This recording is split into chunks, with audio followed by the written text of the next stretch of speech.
Master's of Arts in Teaching, Adolescents Education English. Maeve was nominated for excellence in her coursework, for skill as an educator, and for rising to challenges, especially during her student teaching experience. Faculty members describe Maeve as a trailblazer for future teachers in the MAT. Please join me in welcoming Maeve.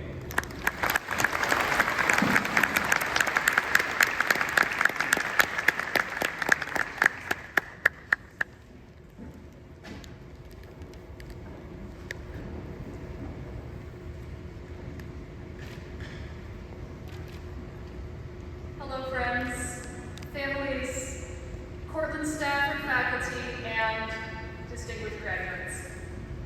I'm so glad that all of you could be here on this rainy spring evening to celebrate the tremendous achievements of everyone walking across this stage today. Now, I'm minutes away from receiving my degree in English education, and this is probably the biggest captive audience I'll ever have. So I'd like to start by reading you a poem. This is Don't Hesitate by Mary Oliver. If you suddenly and unexpectedly feel joy, don't hesitate. Give in to it. There are plenty of lives and whole towns destroyed or about to be. We are not wise and not very often kind, and much can never be redeemed. Still, life has some possibility left. Perhaps this is its way of fighting back, that sometimes something happens better than all the riches or power in the world. It could be anything, but very likely you notice it in the instant when love begins. Anyway, that's often the case. Anyway, whatever it is, don't be afraid of its plenty. Joy is not made to be a crumb. No matter how many times I come back to this poem, it never seems to lose relevance. Mary Oliver begins by urging us to give in to joy. What does that mean, exactly? It kind of makes it sound like we're resistant to experiencing joy. Like it's something we avoid because it's painful or maybe undeserved. But she goes on to tell us that that's not the case, that we should allow ourselves to have joyful experiences whenever they come along. I've found that it can be all too easy to feel like we don't deserve joy. I've heard this sentiment from many people my age, laboring under the same existential guilt, that it seems wrong to allow ourselves even small moments of happiness when there's so much suffering in the world. Much, as Mary Oliver writes, can never be redeemed. So how can we justify the luxury of personal joy? But there's a turning point in this poem that I want to draw your attention to. Still, life has some possibility left. Possibility. Interesting word. You might also call it potential. You might call it hope.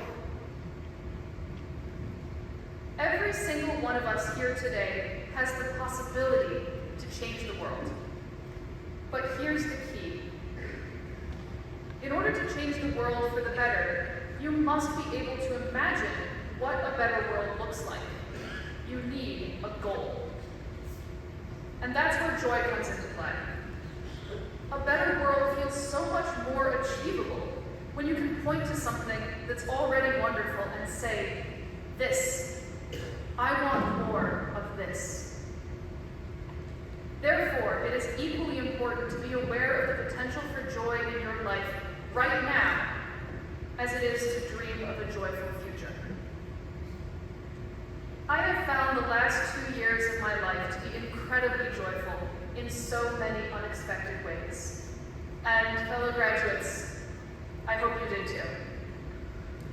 I hope you had the satisfaction of finding that perfect parking spot near Old Main, right at the busiest time of day. I hope you took a class with a professor whose love for their subject shone in every lively discussion. I hope that one day you sat down at a table in Brew and ate an entire order of chicken wing dip all on your own.